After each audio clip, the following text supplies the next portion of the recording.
morning, Dr. M.J. Collier on. Good morning, Dr. Collier.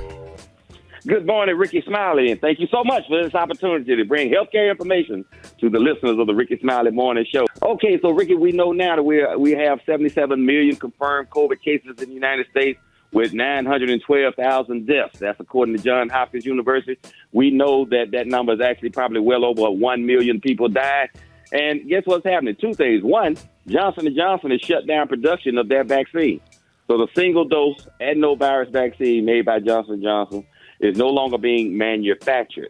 Now, it's not being taken off the market.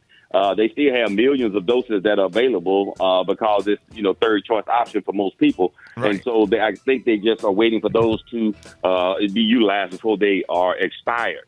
Now, but everybody seems to be leftover vaccines to some animals over there at the zoo. The ones at the Dallas Zoo.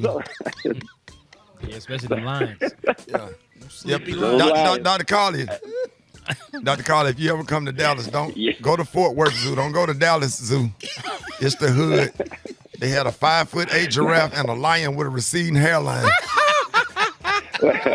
I like the zoos with the one-eyed gorillas and the hair falling out from Tedder. Those are the best zoos. The one-eyed gorilla. What's wrong, Gary? You only have one eye. I'll leave them animals alone. Boy, when that lion, okay.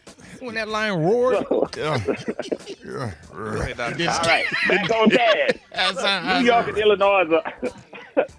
Illinois are lifting their mask mandates against the CDC's advice. So it seems as if blue states are rushing to see who can be the first to lift mask mandates, even though one is not being recommended. We do have decreases in numbers of infections, but the death rate continues to increase, Rickey. So this just makes no logical sense. This is truly political, and people are trying to get points, I guess, from their constituency because an election is coming up. So people want to say we were the first to drop the mask mandates. And so I expect 2 weeks after the Super Bowl, there to be increased numbers again. And then after that, once it warms up, we're toward the latter portion of March, I'm all for lifting mandates for mask wearing. I think that it will be appropriate at that time, but we're not there yet. All right. Can you take a call just real quick? Good morning. Okay. I'm curious, how many times can you catch COVID if you've been vaccinated, and when will you not be able to get it? Okay, so you can catch it at least one more time, but once you have caught it, recuperated from it, if you've been fully vaccinated, your chance of getting it, your protection is almost 90% at that point.